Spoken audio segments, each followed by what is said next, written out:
Gracias, hermanos. Salmo 110, 4. Juró Jehová y no se arrepentirá. Tú eres sacerdote para siempre, según el orden de Melquisedec. Señor, te doy gracias, Padre, por este tiempo. Gracias porque me permites hoy de nuevo volver aquí a predicar físicamente con los hermanos.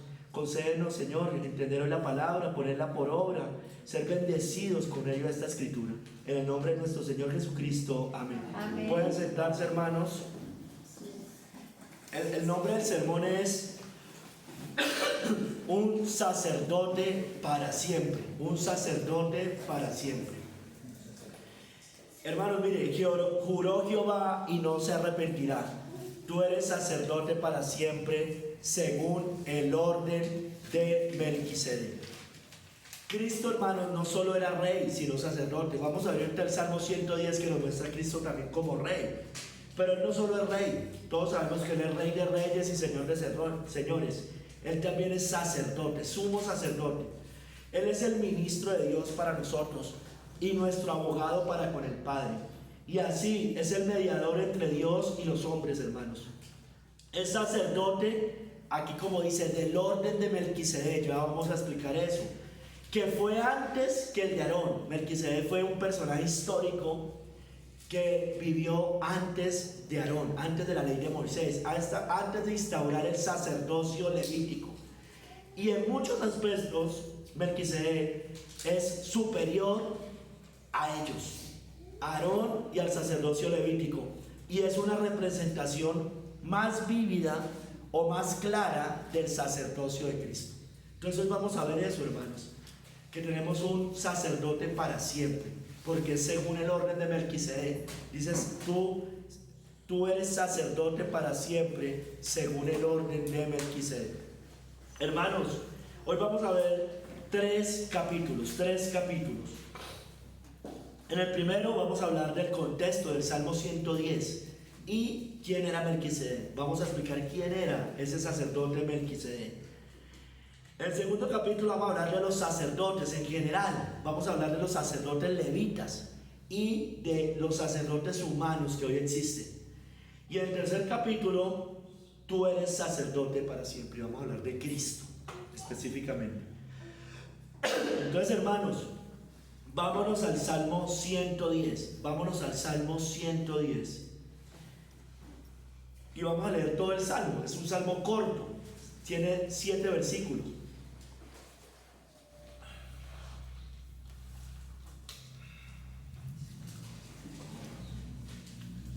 Nos dice la palabra de Dios allí.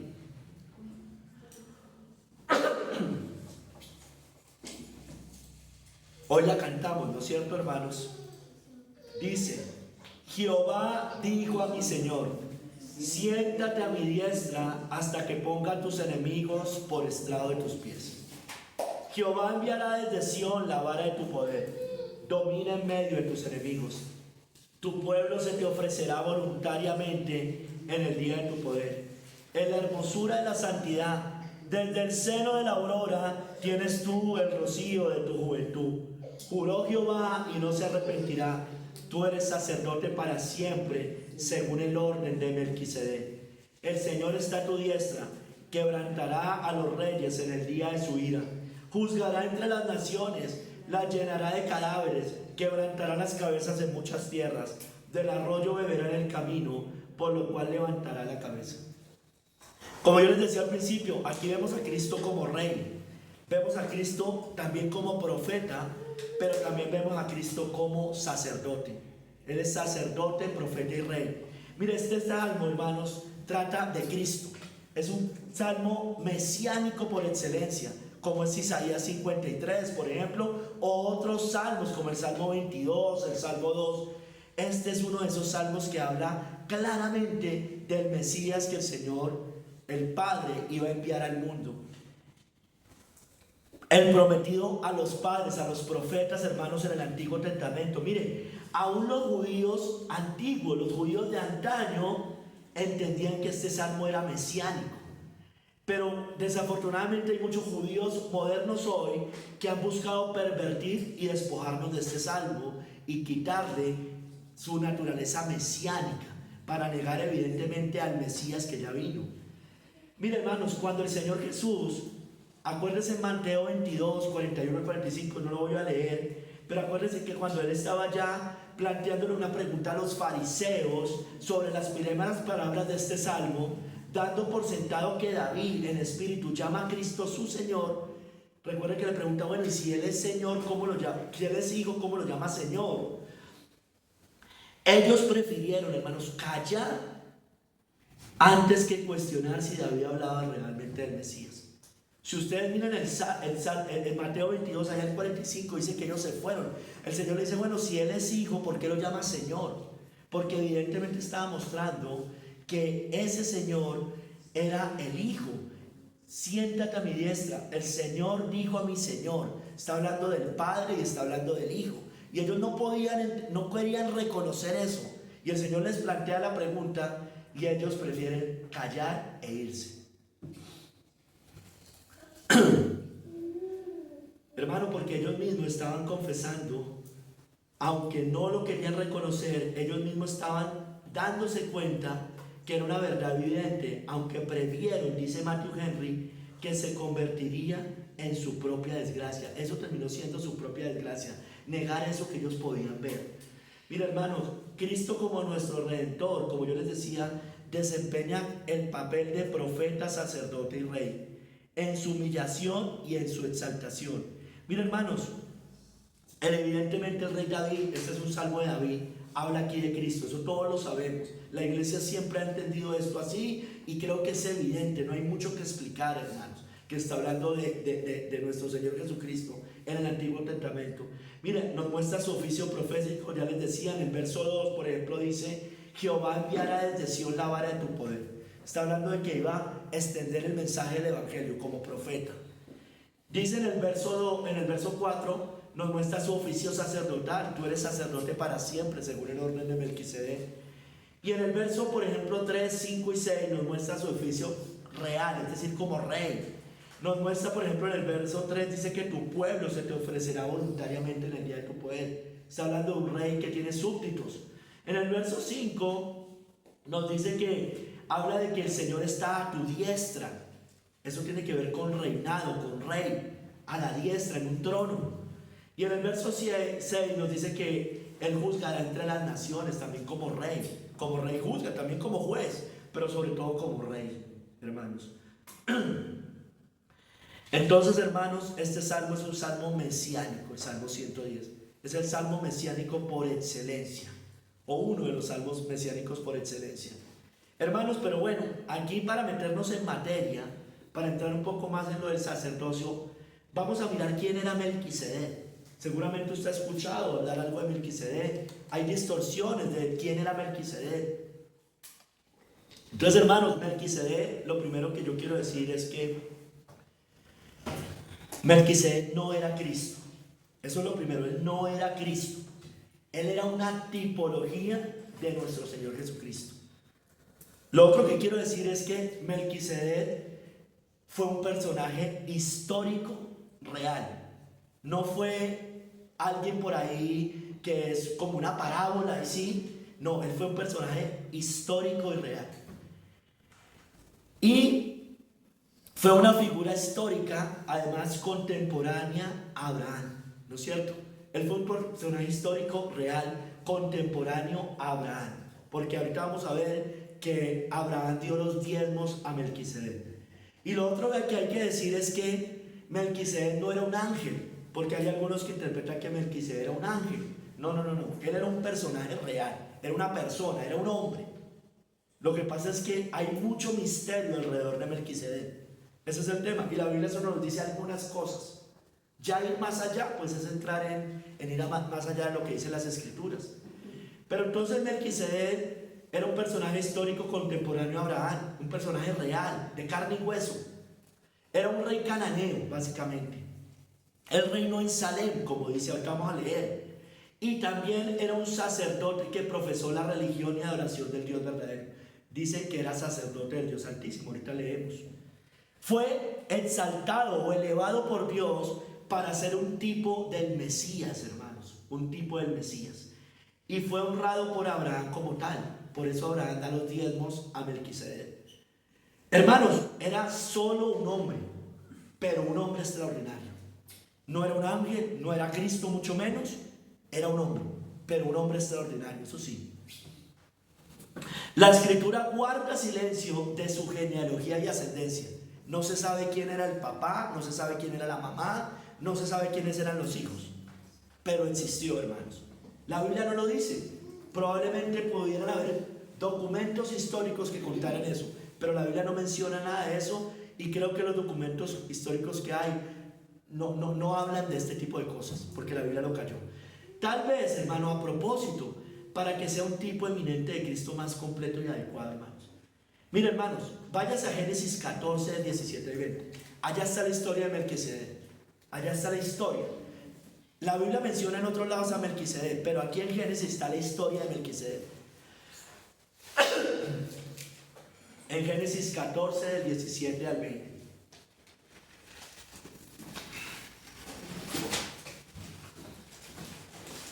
Dice allí: cuando volvía de la derrota de Kedorlaomer y de los reyes que con él estaban, está hablando de Abraham aquí en este momento, salió el rey de Sodoma a recibirlo al valle de Sabi, que es el valle del rey. Entonces Melquisedec, rey de Salem y sacerdote del Dios Altísimo, sacó pan y vino y le bendijo diciendo, está hablando de Abraham, Melquisedec bendice a Abraham: bendito sea Abraham del Dios Altísimo, creador de los cielos y de la tierra, y bendito sea el Dios Altísimo que entregó tus enemigos en tu mano y le dio a Abraham los diezmos de todo. Entonces Abraham venía de destruir o de vencer a unos reyes, y sale Melquisedec al encuentro, o salen y se encuentran, y bendice Melquisedec a Abraham. Abraham da los diezmos a Melquisedec. Eso que estaba mostrando, que Melquisedec era superior a Abraham. Superior a Abraham. Mire, vámonos ahorita a Hebreos, que es donde también se menciona abundantemente la historia. Vamos a estar mucho en el capítulo 7 de Hebreos. Y nos muestra a Abraham como tipo de Cristo, y relaciona esta historia que yo les acabo de leer en Génesis. Hebreos 7, del 1 al 3.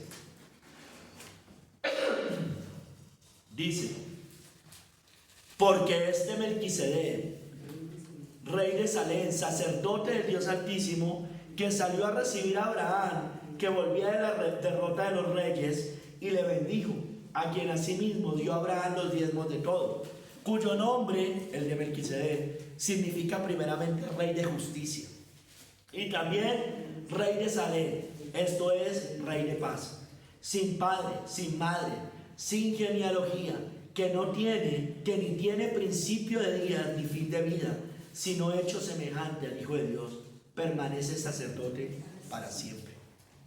Entonces habla de un personaje real. Sin embargo, lo que dice el autor de Hebreos puede generar cierto misterio, ¿no?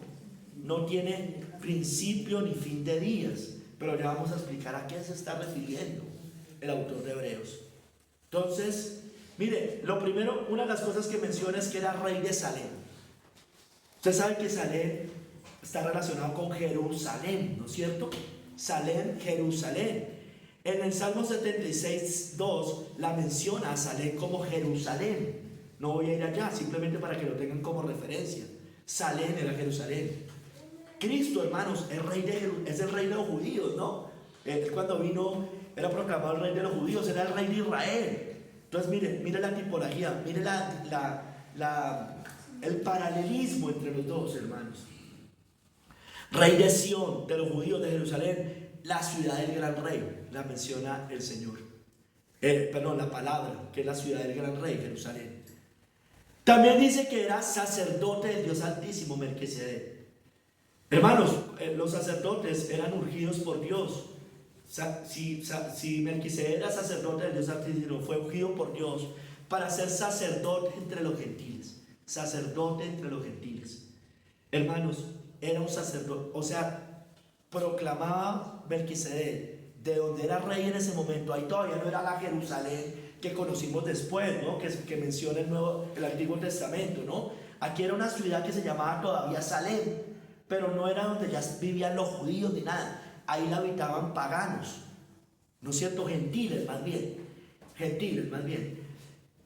Y Melquisedec era el sacerdote de esa ciudad o de ese reino, hermanos.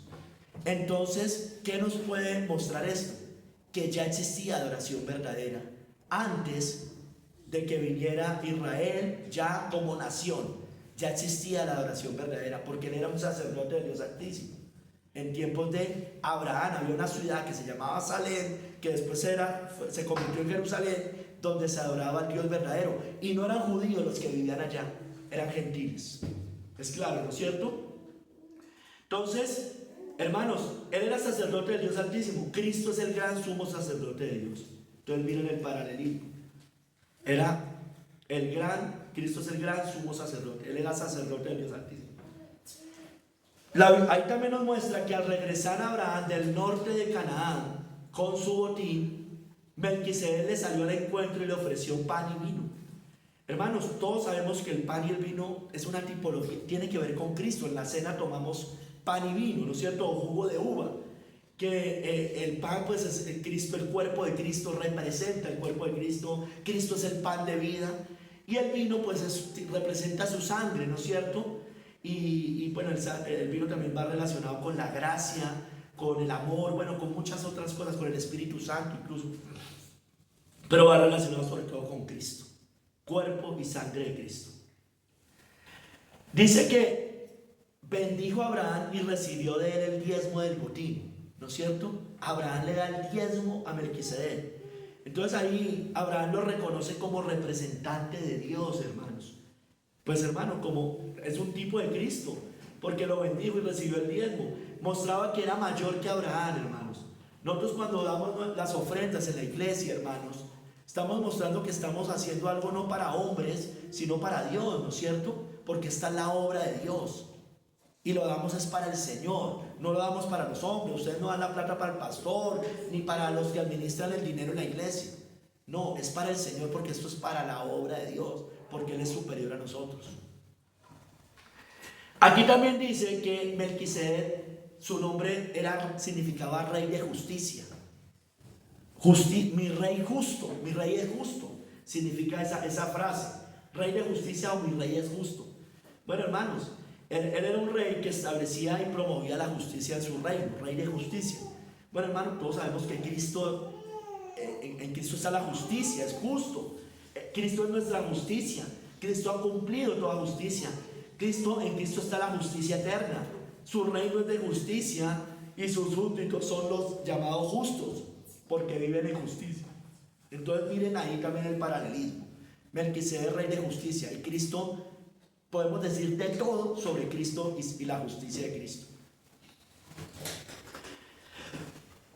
Hasta ahí todo es más fácil de entender, pero ya se mete con otras cosas que pueden llegar a dar confusión. Dice que Melquisedec era sin padre, sin madre, sin genealogía, que no tiene principio ni fin de días. Entonces por eso muchos han llegado a decir que él era Cristo o que él era un ángel. Pero hermanos, no lo era. Era un personaje porque la historia nos muestra que era un personaje. Mire, no hay registro que revele quiénes eran sus padres. Eso es lo que está diciendo. No hay registro. No se podía datar de quién eran sus padres, ni cuándo nació o murió. Pero sabemos que era un personaje real porque la Biblia no lo muestra. Simplemente la Biblia no nos muestra quién era el papá y la mamá. No se puede rastrear eso. Entonces, sí se podía de los sacerdotes levitas, ¿no es cierto? Hermanos, pero yo no me quiero meter todavía allá. Cristo, como hombre, también fue sin padre, ¿no? Sin padre terrenal. Cristo no tuvo un padre terrenal. José era padre adoptivo, ¿no es cierto? Y como Dios tampoco tuvo madre, ¿no es cierto? Como Dios, digámoslo así, como Dios eterno. Si el verbo se hace carne, pero como Dios no tiene madre, ¿no? María es la madre, la segunda persona de la Trinidad. Pero como Dios no tiene madre, ¿no es cierto? Entonces, hermanos, su sacerdocio también, el de Cristo, es sin descendencia. Mire que dice que Melquisedec era sin genealogía, sin principio y fin de día, sin genealogía. ¿Qué quiere decir eso, hermanos? Que nadie sucede a Cristo. Cristo no tiene sucesores, como lo tenían los sacerdotes levitas. Melquisedec era sin genealogía, no tenía un sucesor, no habían sucesores.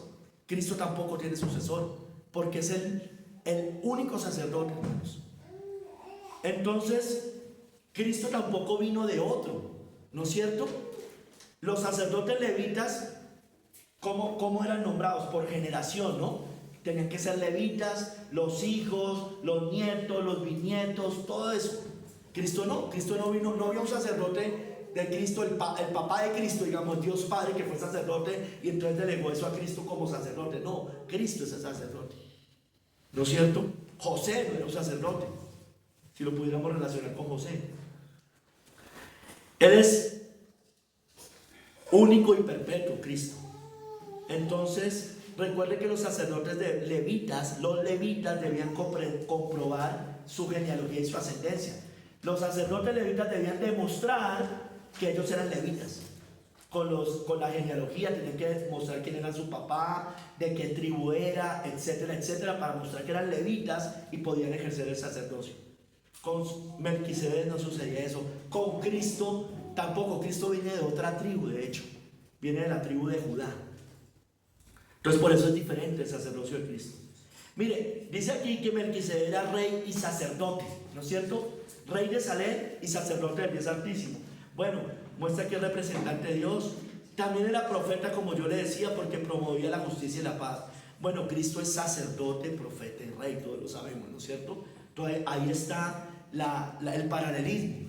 Ese paralelismo no existe con los sacerdotes levitas, ¿no es cierto? Porque los sacerdotes solo podían ser sacerdotes, ¿no es cierto? Ellos no podían ser profetas, no podían ser reyes. Cada uno tenía su ministerio. Y si se metían en el ministerio de otro, era ofrecer fuego extraño.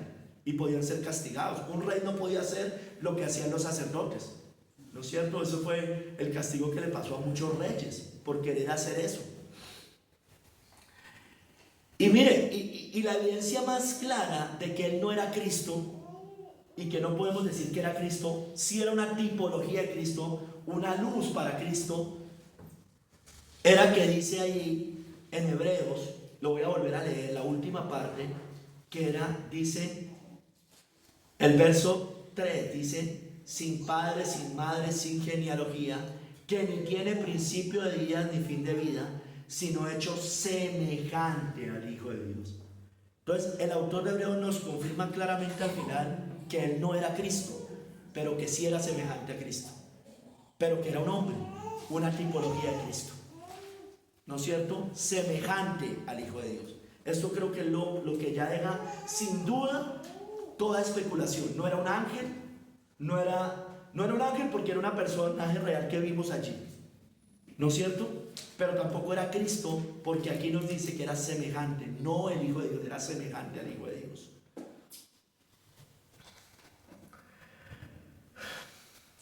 Y dice que permanece sacerdote para siempre, Melquisedec, permanece sacerdote para siempre.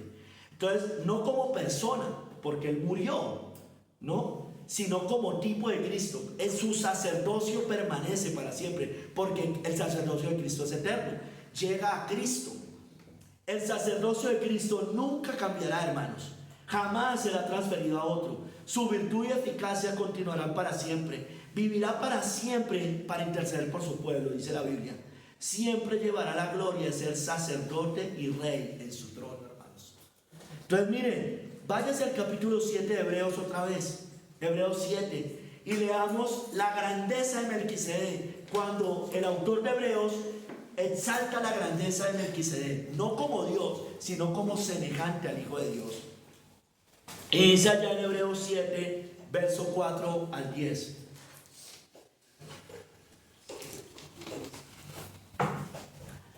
Dice,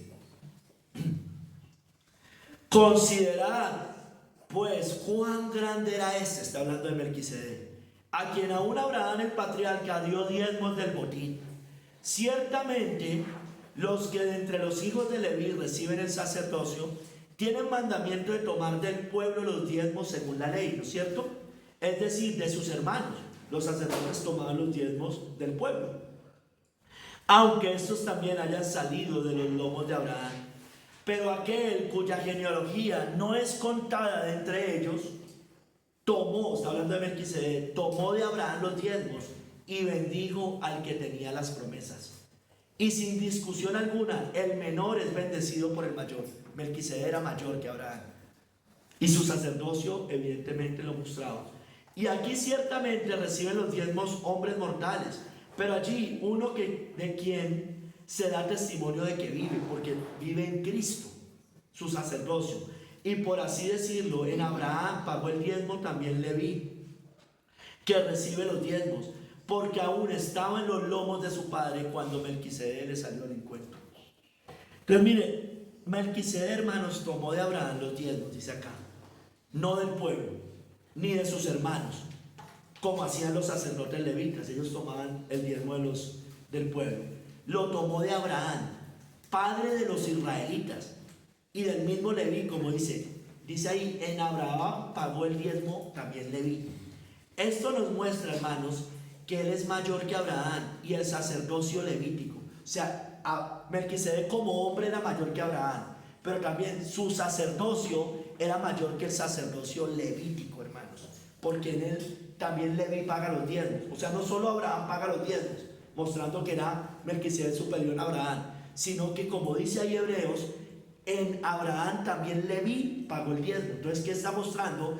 Que el sacerdocio de Melquisedec era superior al sacerdocio levítico o el de los judíos en el Antiguo Testamento. Por eso, hermano, aquí nos muestra que Melquisedec es un tipo eminente de Cristo. Entonces, hermanos, para resumir, hermanos, ¿qué nos está mostrando? Que Melquisedec apuntaba al sacerdocio de Cristo. Era diferente del sacerdocio levítico o del sacerdocio arónico o del sacerdocio de la ley de Moisés, para que me entienda mejor. Era diferente, tenía unas connotaciones diferentes. Ya lo vamos a ver después. Tenía, como dice acá, ellos los sacerdotes levitas tenían que mostrar genealogía. Melquisedec no, ¿no es cierto? Entonces, y muchas otras cosas. Dice que era eterno ese sacerdocio, nunca se va a acabar. El sacerdocio levítico se acabó con la venida de Cristo, ¿no es cierto? En cambio el de Melquisedec no, porque en Cristo es eterno, hermanos, ese sacerdocio. Ya dejando esto claro, hermanos, espero que haya quedado claro, vamos al segundo capítulo, hermanos. Vamos a hablar de esos sacerdotes. Vamos a hablar de los sacerdotes. En la primera parte voy a hablar de los sacerdotes levitas, y la segunda parte de este capítulo voy a hablar de los sacerdotes humanos. Pero voy a hablar del catolicismo romano aquí también. Empecemos con los sacerdotes levitas, los del Antiguo Testamento, los que vienen de Aarón. En Hebreos 5, del 1 al 3, hermanos, nos muestra que ellos presentaban ofrendas y sacrificios por los pecados del pueblo, pero también presentaban ofrendas por sus propios pecados, ¿no es cierto? O sea, ellos eran pecadores, hermanos, evidentemente eran pecadores, ¿no es cierto? Entonces, no solo entregaban corderos por el pueblo, sino que ellos mismos también entregaban corderos por sus propios pecados.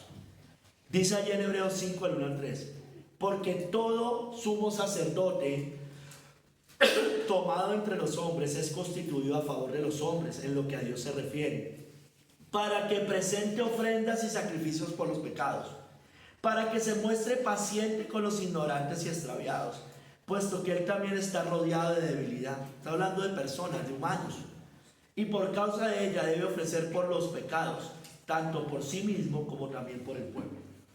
Es pecador, el sacerdocio levítico, los sacerdotes levitas son pecadores, entonces también debían ofrecer por sus propios pecados. Entonces, eso es claro, ¿no es cierto, hermanos? Estoy definiendo las características de los sacerdotes levitas. Entonces, ofrecían sacrificios por sus pecados y por los pecados del pueblo. Dice allí, en Hebreos 9, del 6 al 7, y eso también está en Levítico y en el Antiguo Testamento, dice que ellos entraban todos los días al lugar santo. Pero había alguien que era el sumo sacerdote que entraba solo una vez al año al lugar santísimo. Entonces, ¿qué nos dice? Habían sacerdotes comunes, comunes y corrientes. Ellos todos los días iban a una parte del tabernáculo que era el lugar santo. Y ahí entraban todos los días. Ya les voy a explicar qué hacían allá. Pero había uno que era el sumo sacerdote. Y esa persona entraba una sola vez al año al lugar santísimo. Y era el único que lo podía hacer. Los sacerdotes comunes no lo podían hacer. Entonces, hablemos primero de los sacerdotes comunes. Ellos se encargaban todos los días, como dice ahí, ¿qué hacían allá? Hacían los oficios del culto. Entraban al lugar santo todos los días, continuamente. Ellos ofrecían sacrificios diarios. Había un lugar afuera del lugar santo que se llamaba el altar de bronce. Allá era donde hacían los sacrificios los sacerdotes. Traían los corderos y allá los mataban. Y eso era diario, todos los días mataban corderos. Porque las personas cuando pecaban les decía que debían llevar un cordero, derramar sangre. Todos los días sucedía esto, hermanos. Ellos también, como iban todos los días, por la mañana quemaban incienso y también al anochecer quemaban incienso. Todos los días. Era la labor de ellos, hacía parte de sus labores. Eso usted lo puede ver en Éxodo 36 al 8, yo no voy a ir allá. Pero todos los días hacían eso, los sacerdotes comunes. Otra cosa que hacían era que ellos atendían o arreglaban las lámparas del candelabro. Había un candelabro, la menorá, de los 12, ellos las arreglaban. Dice por ejemplo en Éxodo 27-21, desde el atardecer hasta la mañana. O sea, lo hacían todo el tiempo, estaban encargados de eso. Otra cosa que hacían era que ellos el día sábado reemplazaban los 12 panes de la mesa, que esos 12 panes representaban a las 12 tribus de Israel. Esos panes duraban 8 días allá. Cada sábado los cambiaban y estaban ahí. ¿No es cierto? Estos sacerdotes comunes no tenían permitido entrar al lugar santísimo. No podían. Solamente podía hacerlo el sumo sacerdote. Ese privilegio era otorgado solamente a un sacerdote especial que era el sumo sacerdote. Y solamente una vez al año podía entrar. No era que todos los días estuviera, solamente una vez al año. Entonces ese sumo sacerdote, para hablar de él, que entraba al lugar santísimo una vez al año, también tenía restricciones, ¿no es cierto? Por eso, hermanos, yo todo esto se lo estoy mostrando para que ustedes vean que ese sacerdocio era muy ineficaz. Era ineficaz, no era perfecto. Sí fue mandado por Dios y cumplió su función, pero era ineficaz. Mira, aún el sumo sacerdote tenía restricciones para acercarse a Dios. Solo el designado lo podía hacer. Una sola persona, el que era el sumo sacerdote, era por suerte, cada año lo cambiaban, etcétera, etcétera. No era cualquiera que lo pudiera hacer. Él entraba en el día de la expiación. Era en ese día, ese era el día más importante, porque era el día que ahí, era el gran día del perdón de pecados, digámoslo así. Ellos no podían entrar sin sangre. Ellos tenían que llevar al lugar santísimo sangre. Era la que mataban antes de entrar, cuando mataban los corderos para el sacrificio. Primero llevaban un toro y luego un macho cabrío. Llevaban un toro y luego un macho cabrío. Primero se rociaba la sangre del toro y después la del macho cabrío sobre la tapa del arca y ante la misma en el propiciatorio. El arca, regaban la sangre allí. Eso lo hacía una vez al año. Por su pecado, por el de su casa y por el del pueblo. Nos dice en Levítico 16, eso está allá. No lo voy a ir a leer, solamente para que usted lo sepa.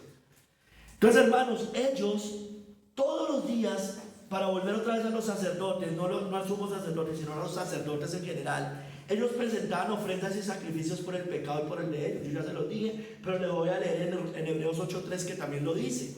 Dice, porque todo sumo sacerdote está constituido para presentar ofrendas y sacrificios, por lo cual es necesario que también éste tenga algo que ofrecer. ¿No es cierto? Los sacerdotes comunes iban todos los días, pero el sumo sacerdote también presentaba ofrendas una vez al año por su pecado y por los pecados del pueblo. Los sacerdotes comunes hacían eso todos los días. El sumo sacerdote lo hacía una vez al año. Pero lo que quiero referenciar aquí es que los dos hacían lo mismo en el sentido de que por su pecado y por los pecados del pueblo. Ese sacerdocio era temporal, hermanos. Ese sacerdocio, ellos debían ser reemplazados al morir, ¿no es cierto? No solo era temporal para que Cristo, cuando Cristo vino, abolió eso. Era temporal en la persona que lo hacía. Un sacerdote no era sacerdocio eternamente. ¿Por qué? Porque moría, simplemente porque moría. Cristo no muere. Entonces por eso su sacerdocio es eterno. Entonces dice en Hebreos 7:23, y los otros sacerdotes llegaron a ser muchos, debido a que por la muerte no podían continuar. Entonces morían y los cambiaban, ¿no es cierto? Aunque eran muchos, morían y los cambiaban. Lo mismo pasaba con el sumo sacerdote. También eran muchos en el sentido de que cuando moría, otro lo reemplazaba, otro lo reemplazaba y otro lo reemplazaba. Otra cosa, hermanos, esto es tal vez de las más importantes, diría yo. Los sacrificios que los sacerdotes ofrecían en el antiguo pacto no podían quitar los pecados. No podían, no había forma de que por esa sangre animal alguien fuera perdonado. Eso únicamente, ¿qué era lo que quitaba el pecado? La fe. Que ellos pusieran la fe en que alguien tenía que ser sustituto de ellos, pero no esa sangre animal. Nunca caigamos en ese engaño. La sangre, y se lo voy a leer porque lo dice en muchos lados, esa sangre no podía quitar el pecado. Hebreos 10:11, y ciertamente todo sacerdote está día tras día ministrando y ofreciendo muchas veces los mismos sacrificios que nunca pueden quitar los pecados. Por eso tenían que hacer el día de la expiación cada año, como para renovar ese perdón, porque ese perdón no era eterno, ¿no es cierto? Esa sangre no les podía quitar pecados, hermanos. Era como que se los cubría temporalmente. Era más bien lo que pasaba. Era una cobertura temporal, pero cada año tenían que volver a repetir el sacrificio. Por eso existía el día de la expiación. Hermanos, esos sacrificios, ese sacerdocio, el levita, era simplemente una figura y una sombra de lo celestial, no más, hermanos. Dice Hebreos 8:5, los cuales sirven a lo que es figura y sombra de las cosas celestiales, como se le advirtió a Moisés cuando iba a erigir el tabernáculo, diciendo, mira, haz todas las cosas conforme al modelo que se te ha mostrado en el monte. Había una tipología en ellos, pero la tipología del sacerdocio levítica con respecto al sacerdocio de Cristo también era una tipología muy imperfecta. Era mejor, más clara la tipología de Melquisedec, ¿no es cierto? Porque si bien había similitudes con el sacerdocio levita, había muchas diferencias grandes entre un sacerdocio y el otro. Hermanos, todo esto nos muestra que ese sacerdocio era imperfecto, solo útil hasta ese tiempo, durante ese tiempo. La Biblia dice que hasta el tiempo de reformar las cosas. ¿Por qué? Porque el nuevo pacto reforma todo eso. Dice Hebreos 9:9-10, lo cual es símbolo, está hablando de ese sacerdocio, de sus sacrificios, lo cual es símbolo para el tiempo presente, según el cual se presentan ofrendas y sacrificios, mire, que no pueden hacer perfecto en cuanto a la conciencia al que practica ese culto. Es imperfecto, ya que consiste solo de comidas y bebidas, de diversas abluciones y ordenanzas acerca de la carne, impuestas hasta el tiempo de reformar las cosas. ¿Hasta cuándo? Hasta que Cristo muere, resucita, se levanta de los muertos.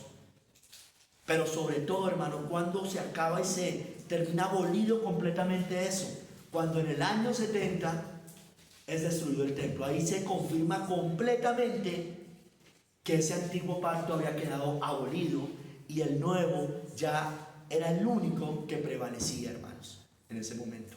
Y hasta siempre, hermanos, porque es un sacerdocio eterno.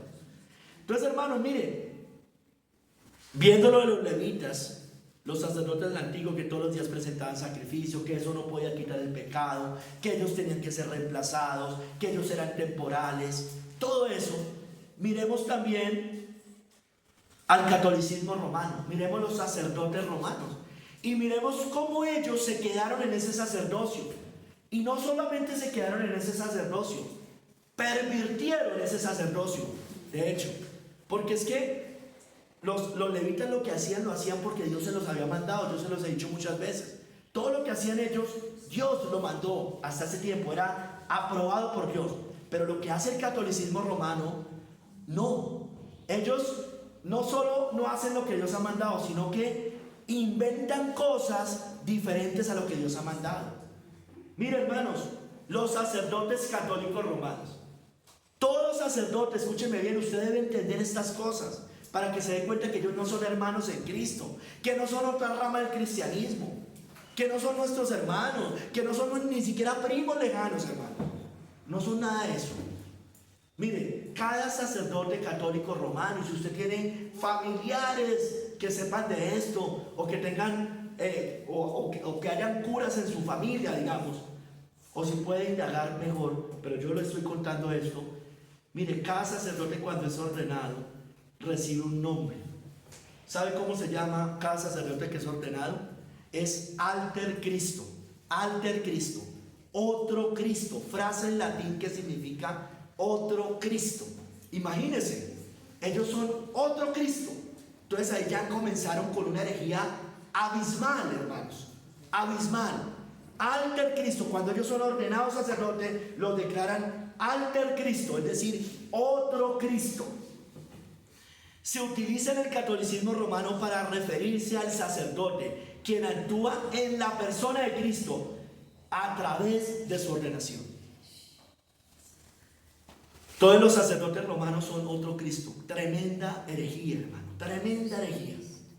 Es una herejía muy grande, hermanos. Por eso digo, no son ni siquiera primos lejanos. Nada, nada, nada.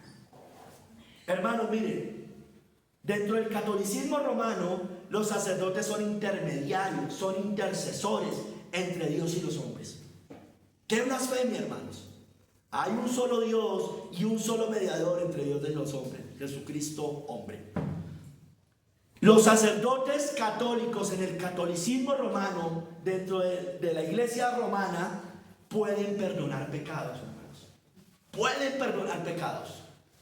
Miren, dice, y esto yo lo tomo del catecismo, ellos escuchan las confesiones y otorgan absolución en nombre de Dios.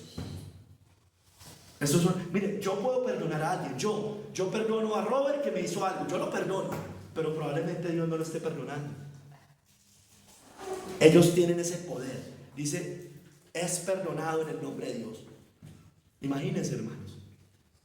Por eso la confesión auricular, todo este tipo de cosas. Hermanos, ellos celebran misas.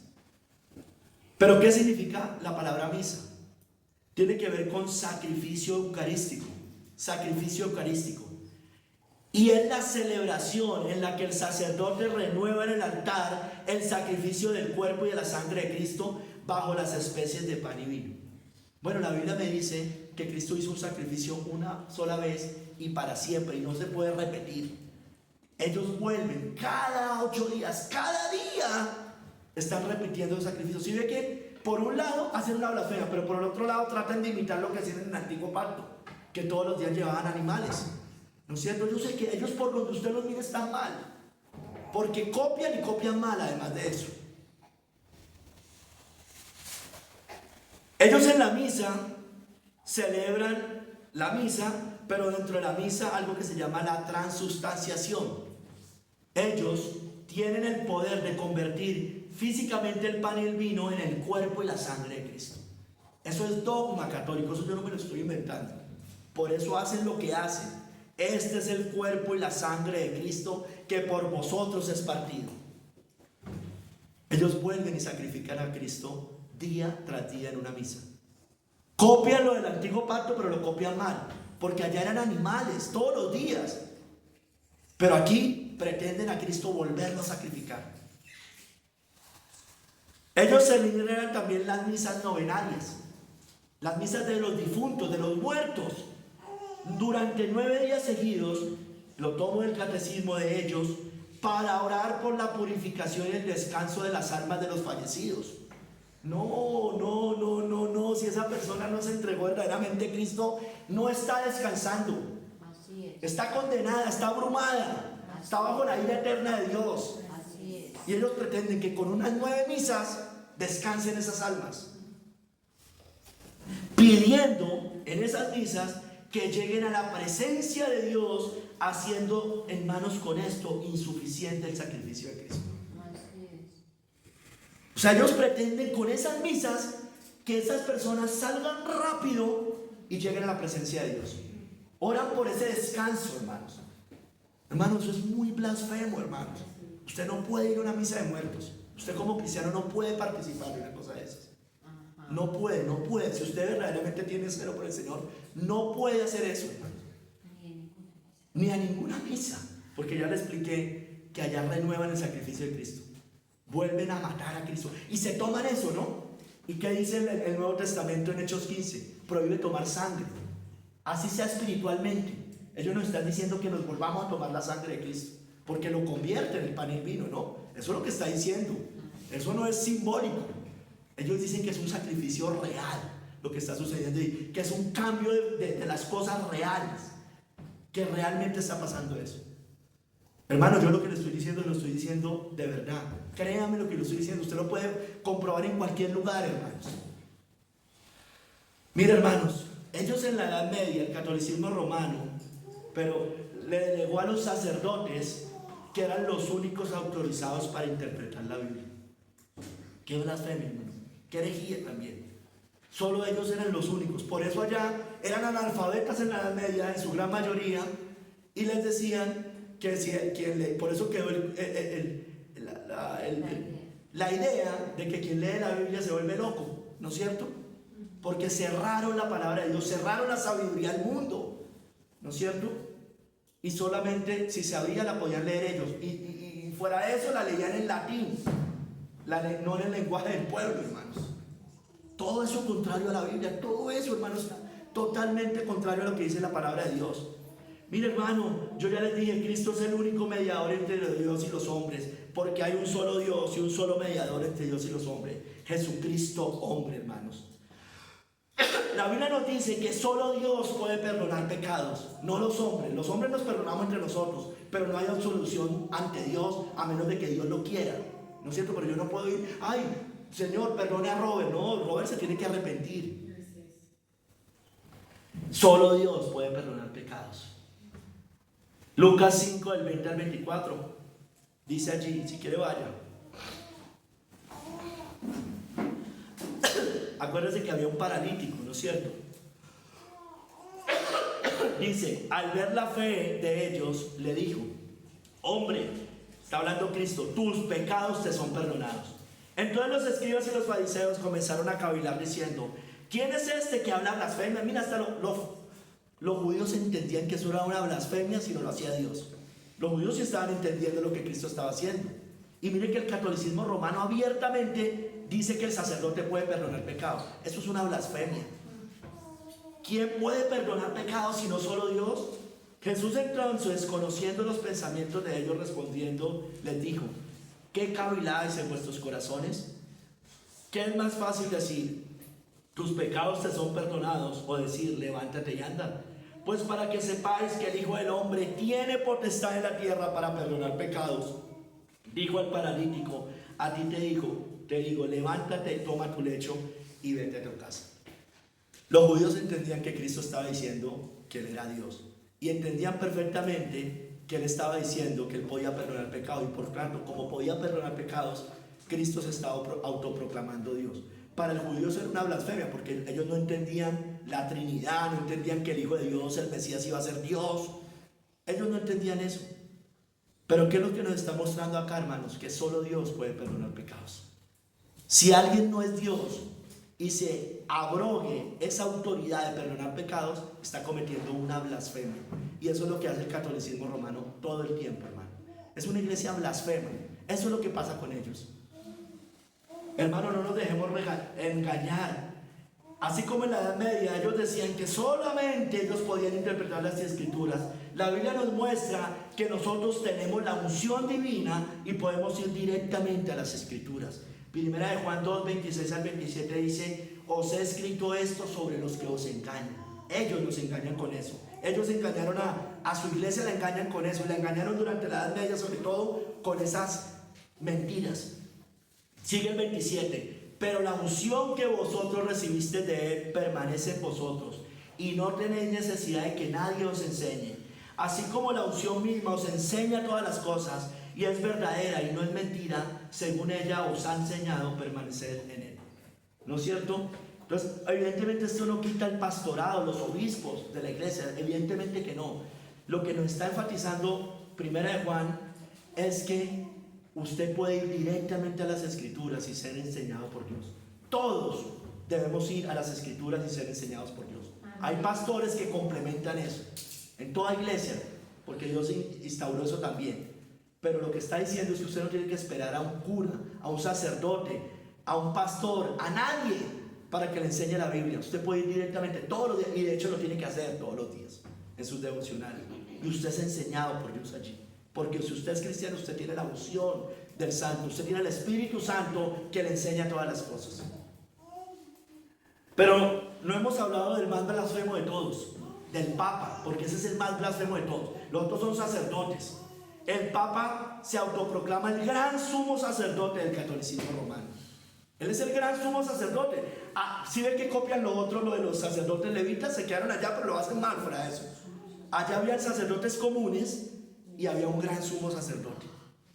Aquí es igual, hermano. El Papa es el gran sumo sacerdote. Y además de todo lo anterior, porque el Papa también celebra misas, el Papa también hace todas esas cosas, se otorga títulos divinos, hermano. Yo se lo he dicho muchas veces.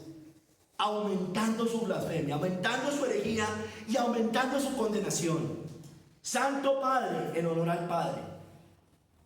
Cabeza de la iglesia en honor al Hijo. Vicario de Cristo en honor al Espíritu Santo. Entonces además se abroga los títulos, hermanos, de la bendita Trinidad, hermanos. Es el más blasfemo de todos. En esta tierra no hay hombre más blasfemo de los que hayan pisado la tierra que el mismo Papa, hermano. Porque los satanistas lo hacen en nombre del diablo. Las falsas religiones lo hacen en nombre de falsos maestros. Pero el papado lo hacen en nombre del Dios verdadero. Y eso es más grave aún, hermanos. Es más grave.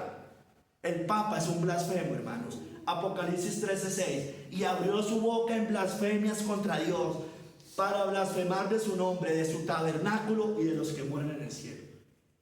Eso es lo que hace. Blasfemias contra Dios. Con todas estas cosas declara blasfemias contra Dios, al proclamarse Dios en la tierra. Para blasfemar de su nombre, con los títulos divinos. Para blasfemar de su tabernáculo, de la iglesia. Se abroga cabeza de la iglesia, que puede perdonar pecados. Y de los que moran en el cielo también blasfema, porque declara santos, inmaculados a personas que fueron herejes, de hecho, ¿no es cierto? Y declara santos, aunque todos los que están en el cielo son santos, en realidad los declara santos para que las personas oren a esos santos, supuestamente, para que intercedan por Dios ante las personas. Otra blasfemia, hermanos. Es muy terrible lo que hace el catolicismo romano, hermanos. No es menor. Yo dentro de los cristianos evangélicos, si bien hay iglesias torcidas y todas esas cosas y está mal, hermanos, en general, hermanos, nadie llega a estas cosas. Nadie en la tierra llega a esto. Y lo enseñan como dogma.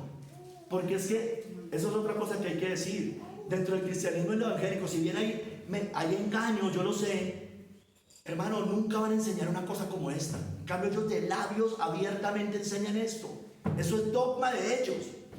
Todo lo que yo les dije no es un invento mío, no es una desviación de alguna rama del catolicismo. Es la doctrina fundamental del catolicismo romano. ¿No es cierto? Tercer capítulo. Tú eres sacerdote para siempre. Entonces vamos a hablar del perfecto sumo sacerdote. Juró Jehová y no se arrepentirá. Tú eres sacerdote para siempre, según el orden de Melquisedec. Matthew Henry dice: es sacerdote no del orden de Aarón, Cristo, sino del orden de Melquisedec, como yo ya les explicaba. El cual, así como era anterior a Aarón, Melquisedec, también era superior en muchos aspectos, como ya vimos, siendo una representación más vívida del sacerdocio de Cristo. Melquisedec era sacerdote en su trono, como Cristo, rey de justicia y rey de paz. Melquisedec no tuvo sucesor, tampoco Cristo. Él el suyo es un sacerdocio inmutable, hermanos, el de Cristo. Ese sacerdocio, el de Cristo, se basa en esta segura palabra profética que yo les acabo de leer en el Salmo 110 y que es explicada en Hebreos capítulo 7. Porque así como el Nuevo Testamento explica el Antiguo confirma el Nuevo Testamento, y Jesucristo es el alfa y la omega de ambos testamentos, hermanos. Hermanos, arranca la cita: juró Jehová, juró, Dios jura, el Padre jura. El sacerdocio de Cristo fue constituido con juramento del Padre, hermanos. Y de este juramento Dios no se arrepiente. Dice: juró Jehová y no se arrepentirá. Para siempre. Les leo lo que dice Matthew Henry. El Señor juró para probar la preeminencia de su sacerdocio sobre el de Aarón. No juró sobre el sacerdocio arónico, sí juró sobre el sacerdocio de Cristo. Y mostrar que no había reserva implícita de poder de revocación. No se iba a acabar, no se arrepentirá. Pues no se iba a arrepentir como lo hizo respecto al sacerdocio, por ejemplo, de Elí. Recuerden, le quitó el sacerdocio a Elí. Fue para honra de Cristo y consuelo del cristiano, hermanos, ese juramento de Dios. El sacerdocio de Cristo es confirmado por las más altas ratificaciones, para que sea un fundamento inquebrantable sobre el cual construir nuestra fe y esperanza, hermanos. Mira, hermanos, eso lo veíamos en estos días en nuestros devocionales. Hermanos, miren, lo que Dios dice en su palabra es verdad y se cumple. Dios no tiene que jurar para ratificar las cosas, pero en esto juró para darle una mayor confirmación a lo que le estaba diciendo. Hay cosas que Dios no jura en la Biblia, y aún así son la palabra de Dios y debemos obedecerlas y creerlas. Pero él aquí lo jura, lo ratifica, lo confirma. Mira, hermanos, Dios le dijo a Moisés, volviendo al sacerdocio levita, que consagrara a Aarón y a sus hijos al sacerdocio, y estipuló que tendrán el sacerdocio por derecho, ellos, en Éxodo 29:9. Pero Dios no hizo ningún juramento allí, hermanos. Él los mandó a que los ungieran, pero Dios no juró sobre ellos. Solo administró una ordenanza. Solo mandó a administrar una ordenanza. Los sacerdotes, allá en el Antiguo, fueron instalados en su oficio y revestidos de él, pero sin el juramento de Dios. Hermanos, pero el sacerdocio de Cristo, como ya leímos, fue instituido con juramento del Padre. Y Hebreos 7, del 20 al 22, también nos lo dice. Dice... Si quiere, vayas al capítulo 7 de Hebreos.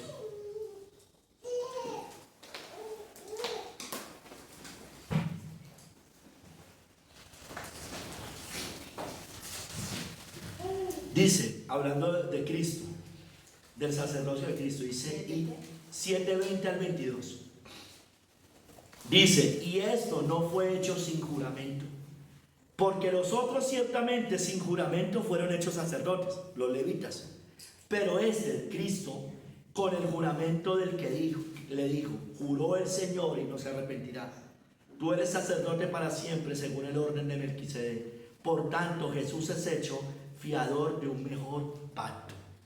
Mejor pacto, hermano. El nuevo es mejor pacto que el antiguo. El nuevo es continuación del antiguo, evidentemente. Teología del pacto, ¿no es cierto? Pero es mejor. Esa renovación es mejor que la anterior, evidentemente. Hermanos, juró Jehová y no se arrepentirá. Miren, cuando Dios interpone un juramento, hay mayor certeza de lo que dice, como yo les decía. Porque, hermanos, además Él no puede mentir. Y si doblemente lo ratifica, es porque, hermanos, usted y yo tenemos mayor seguridad. Porque Él no es hombre para que mienta, ni hijo de hombre para que se arrepienta.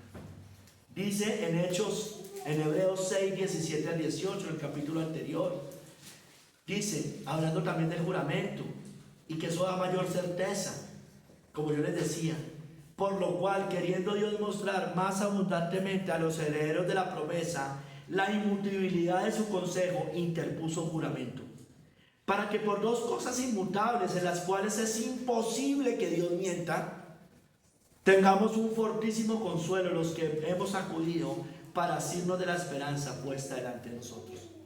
O sea, usted puede estar seguro que si ha ido a Cristo, tiene una salvación eterna porque tiene un sacerdote eterno que intercede por usted. Hermanos, miren, pero Dios también había jurado en su ira, por ejemplo, que los israelitas en el desierto no iban a entrar en su reposo, y lo cumplió, ¿no es cierto? En Hebreos 3 del 10 al 11, estoy hablando del juramento y viendo cómo el juramento tiene una ratificación especial, pero aquí hablándolo en términos negativos, la apostasía. Dice en Hebreos 3 del 10 al 11: a causa de la cual me disgusté contra esa generación y dije, siempre andan vagando en su corazón y no han conocido mis caminos. Por tanto, juré en mi ira, no entrarán en mi reposo. Un apóstata no tiene perdón de Dios. Por eso dice que es imposible que los que una vez fueron iluminados y gustaron del don celestial sean renovados otra vez para arrepentimiento. Entonces, hermanos, el que ya cae en esa apostasía total, no hay forma, porque no hay más sacrificio por el pecado. Entonces, así como él juró con los israelitas que no iban a entrar a la tierra prometida, así jura con el apóstata que no puede volver a tener perdón de pecados, porque no hay más sacrificio por el pecado. Hermanos, miren, Dios dio la promesa a Abraham con juramento y la está cumpliendo, hermanos, está salvando. En Hebreos 6 del 17 al 18 dice, Hebreos 6, 13, 14, Hebreos 6, 13, 14, dice, porque cuando Dios hizo la promesa a Abraham, no pudiendo jurar por otro mayor, juró por sí mismo, diciendo, de cierto te bendeciré con abundancia y te multiplicaré grandemente. Aquí también nos muestra algo. Dios no puede jurar por nadie, porque Él es el mayor de todos. Los hombres juran por alguien mayor, dice Hebreo, ¿no es cierto? Usted cuando va a un juicio, a ver, usted no tiene que estar jurando todos los días, porque tú sí es sí y tú no es no. Pero hay momentos, lo dice Hebreos, que para poner fin a toda discordia, los hombres toman juramento. Entonces, por ejemplo, en un juicio, jura decir la verdad, nada más que la verdad y toda la verdad.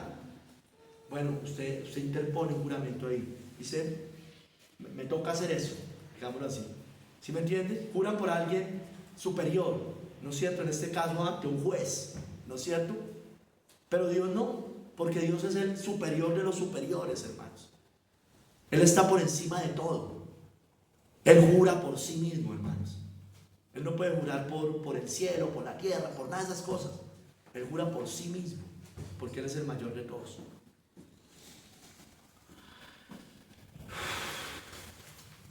Hermanos, el sacerdocio de Cristo es irremovible. El sacerdocio de Cristo es irrevocable. Ese sacerdocio nunca va a ser removido, nunca va a ser reemplazado, nunca va a ser cambiado como fue el antiguo pacto. Su sacerdocio, hermanos, es inmensamente superior al sacerdocio de Aarón, o al levita, o al del antiguo pacto. Porque Cristo es el sacerdote eterno. Porque Dios juró que así sería. Juró Jehová y no se arrepentirá. Tú eres sacerdote para siempre según el orden de Melquisedec. Hermanos, tenemos un sacerdocio eterno. Un sacerdocio dado, otorgado, designado en Cristo para ser sacerdote en los designios eternos de Dios. Hermano, dice Matthew Henry que Él fue sacerdote para los santos del antiguo porque ellos miraban hacia el futuro, pero también lo será para todos los creyentes hasta el fin de los tiempos, porque Jesucristo es el mismo ayer, hoy y por los siglos.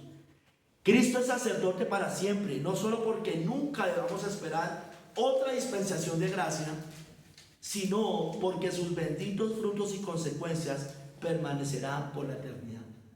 Él nos salva para siempre, hace perfectos para siempre a los santificados.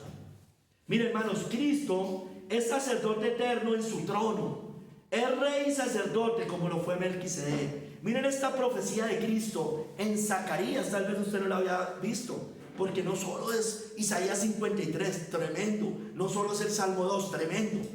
Zacarías, por ejemplo, dijo esto. Zacarías 6, del 12 al 13, dice, así ha hablado Jehová de los ejércitos diciendo, he aquí el varón cuyo nombre es el renuevo, está hablando de su hijo, el cual brotará de sus raíces, mire, y edificará el templo de Jehová. Hacia futuro, está hablando del Mesías. Él edificará el templo de Jehová y él llevará gloria y se sentará y dominará en su trono, y habrá sacerdote a su lado, y su consejo y consejo de paz habrá entre ambos. Tremenda esta profecía, ¿no? Habrá sacerdote a su lado. ¿Quién? Cristo está a la diestra, ¿no es cierto? Sentado en el trono a la diestra, y es un sacerdocio eterno. Dice que edificará el templo de Jehová. Él vino, hermanos, a instaurar su iglesia, a completar su iglesia más bien, ¿no es cierto? Como piedras vivas. Cristo es el templo, nosotros somos templo, conformamos ese templo. Él viene a edificar el templo de Jehová. Hermanos, Dios glorificó a su Hijo, el Padre glorificó a su Hijo como sacerdote eterno. En Hebreos 5, del 5 al 6 dice: así tampoco Cristo se glorificó a sí mismo haciéndose sumo sacerdote. Mire, el Papa sí hace eso, se glorifica a sí mismo haciéndose sumo sacerdote. Ni siquiera Cristo hizo eso. Dios mío, es terrible, hermano, es terrible. Pero miren lo que sigue diciendo: sino el que le dijo, tú eres mi hijo, yo te he engendrado hoy. Como también dice en otro lugar, tú eres sacerdote para siempre, según el orden de Melquisedec. Miren, es que el papado hace cosas, ni siquiera se iguala al hijo, quiere hacer cosas más allá de lo que hace el hijo. ¿Se dan cuenta, hermanos, que es muy terrible lo que hacen ellos? Pero nosotros nos nublaron eso, como que parece que ellos son como de los mismos de nosotros. No, hermanos, no son de los mismos. No son de los mismos. Hermanos, la perfección no vino por el sacerdocio levítico, yo ya se los dije. Por eso Dios levantó un sacerdocio perfecto y eterno de Cristo. En Hebreos 7, del 11 al 12, váyase a Hebreos 7 que voy a ir recorriendo varias citas. Entonces, la perfección no vino por el levítico, vino por el de Cristo. Y por eso Dios levantó un sacerdocio perfecto y eterno. Hebreos 7, 11 al 12. Si pues la perfección fuera por el sacerdocio levítico, porque bajo él recibió el pueblo la ley, ¿qué necesidad habría aún de que se levantase otro sacerdote según el orden de Melquisedec y que no fuese llamado según el orden de Aarón? Porque cambiado el sacerdocio, necesario es que haya también cambio de ley. Mira, hermano, si la perfección hubiera llegado allá con los sacerdotes, si la sangre de animales pudieran borrar los pecados, ¿para qué? ¿Para qué levanta Cristo? Pero como era imperfecto, era necesario que se levantara uno que sí era perfecto, hermanos. Amén. Hermanos, Dios levantó, Hebreos 7, del 15 al 17, hermanos, nos muestra que Dios levantó un sacerdocio sin descendencia humana, eterno, como el de Melquisedec, según su orden. Hebreos 7, del 15 al 17, y esto es aún más manifiesto si a semejanza de Melquisedec se levanta un sacerdote distinto al de los levitas, no constituido conforme a la ley del mandamiento acerca de la descendencia, porque los levitas debían mostrar su descendencia. Solo los sacerdotes podían ser levitas, no podía ser alguien de otra tribu, sino según el poder de una vida indestructible, pues se da testimonio de él: tú eres sacerdote para siempre, según el orden de Melquisedec. Entonces, hermanos, sin descendencia, sin principio ni fin de días. Por eso Melquisedec es una tipología de Cristo, hermanos. Cristo no se levantó bajo la descendencia levita. De pronto alguien podría decir, bueno, ¿y él por qué no era un levita? ¿Por qué Cristo era de Judá y no era un levita? Bueno, porque era, como dice ahí, cambiado el sacerdocio, necesario es que haya también cambio de ley. Él vino de la tribu de Judá, de la cual nada se decía, dice el libro de Hebreos, respecto al sacerdocio. Hermanos, miren, los sacerdotes del antiguo eran muchos, yo ya se los dije, debido a que por la muerte de ellos no podían continuar. Pero el sacerdocio de Cristo es único y permanente, eternamente, y permanece eternamente, y por eso es que Él puede interceder y salvarnos perpetuamente.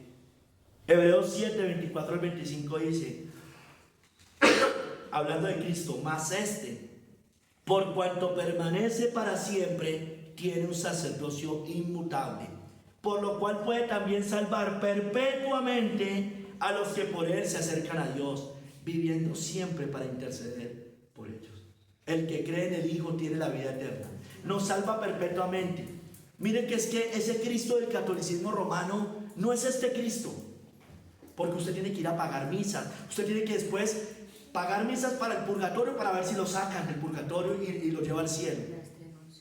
Hermanos, ¿se dan cuenta? Es una falsedad completa. Ellos dicen creer en el Padre, en el Hijo y en el Espíritu Santo, pero creen en un falso Padre, en un falso Hijo, en un falso Espíritu, pero sobre todo en un falso Hijo, hermanos. Es un Cristo que no es poderoso para salvar perpetuamente. Usted le tiene que agregar plata además para sacar almas del purgatorio. Qué cosa tan terrible además. La simonía, ¿no es cierto? Hermanos, los sacerdotes levitas eran imperfectos, pecadores, con mancha, como lo somos todos.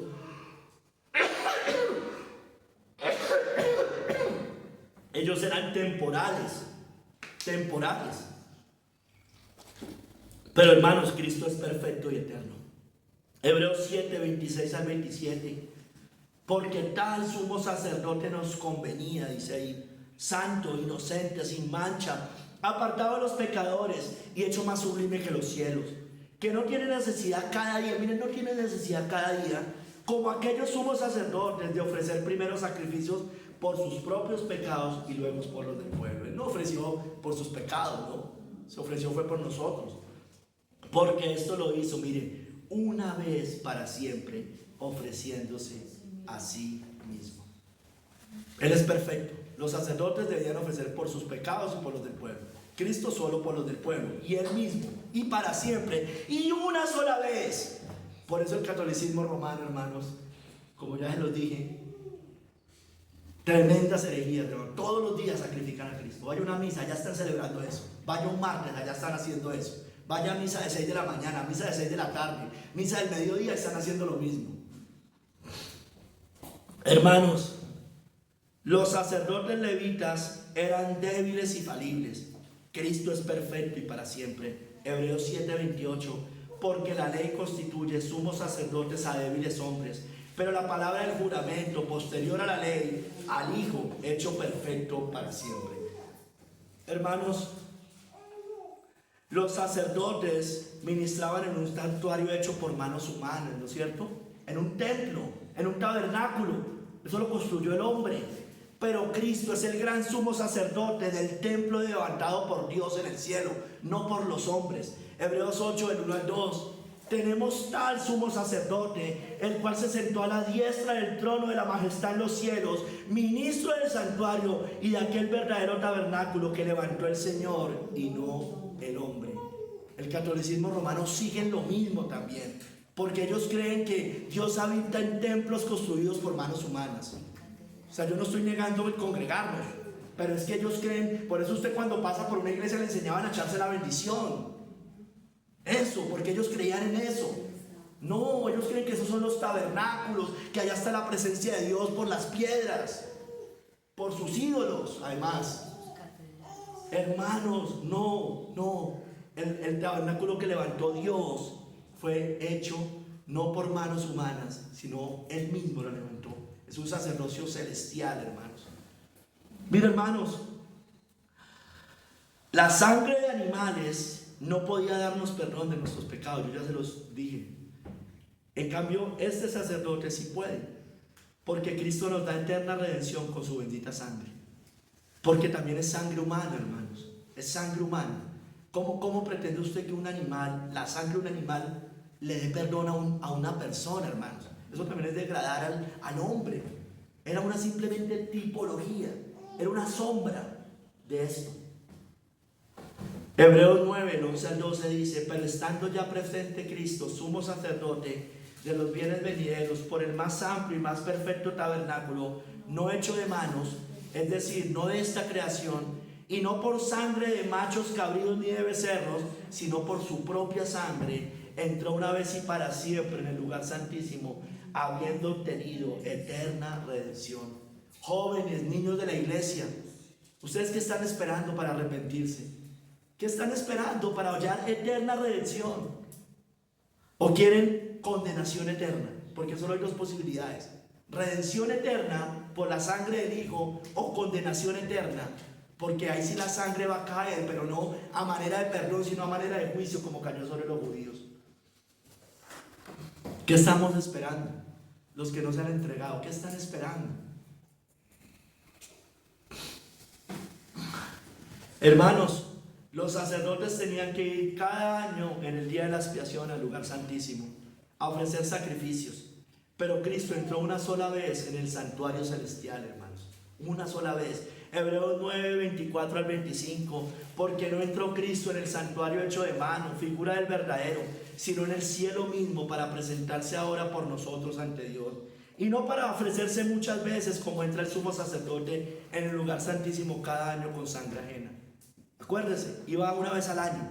Iba, ofrecía el becerro y el macho cabrío por sus pecados, por los del pueblo, y tenía que volver al próximo año.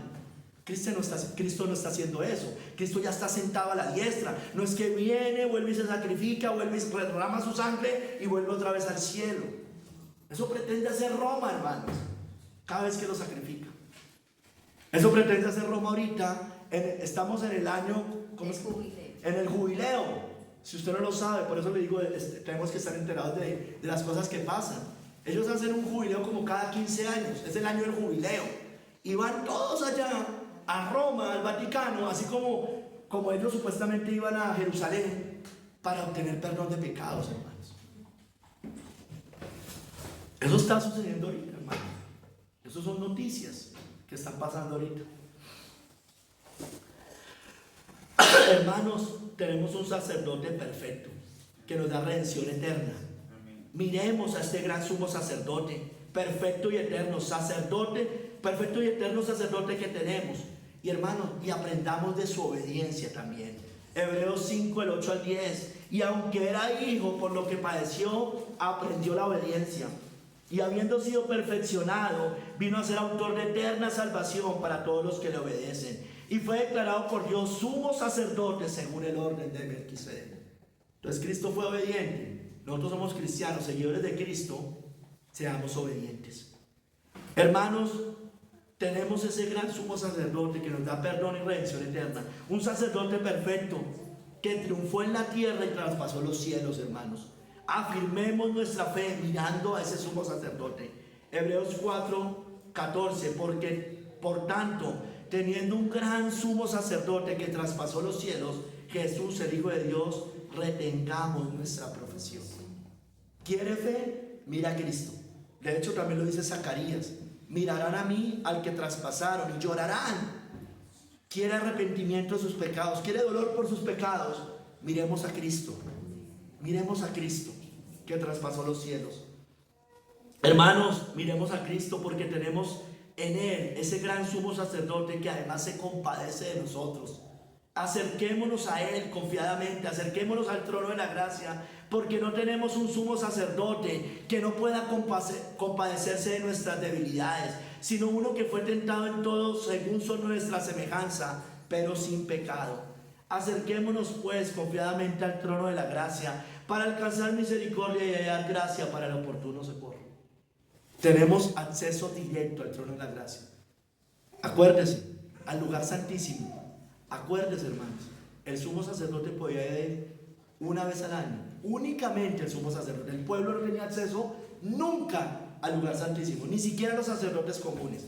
Usted hoy, por Cristo, usted y yo, podemos ir a ese lugar santísimo, al trono de la gracia, ya el celestial, no hecho de manos, todo el tiempo, hermanos. Es un gran privilegio el que tenemos. Si hemos pecado, vayamos allá en arrepentimiento, no para congraciar. El Señor no hay congracia con nuestros pecados, es por arrepentimiento, humillado. Si no, no hay acceso allí. Si usted va en arrepentimiento, sí.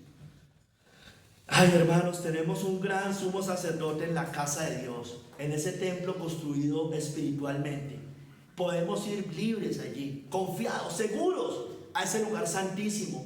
Hebreos 10, 19 al 22. Así que, hermanos, teniendo libertad para entrar en el lugar santísimo, al que solo podían entrar el sumo sacerdote una vez al año, por la sangre de Jesucristo ahorita, por el camino nuevo y vivo que Él nos abrió a través del velo, esto es de su carne, y teniendo un gran sacerdote sobre la casa de Dios, acerquémonos con corazón sincero, en plena certidumbre de fe, purificados los corazones de mala conciencia y lavados los cuerpos con agua pura.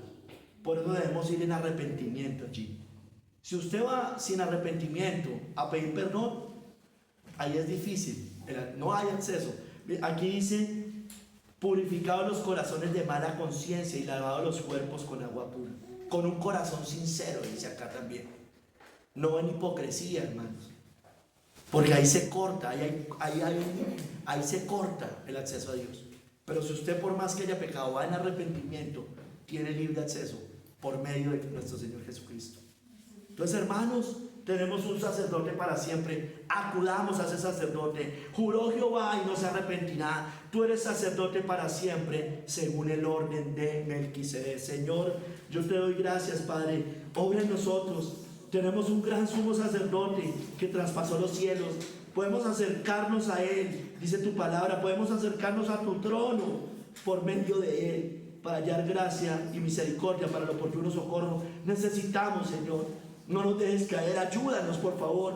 Ayúdanos a perseverar. Ayúdanos a mirar más a Cristo. Perdónanos porque nuestros ojos quitan la mirada del Hijo de Dios. Perdónanos, Señor, ayúdanos, por favor, perdónanos. Queremos acercarnos con corazón sincero, con plena certidumbre de fe. Danos de eso, Señor, danos, ayúdanos, por favor. Quedamos en tus manos, en el nombre de nuestro Señor Jesucristo. Amén.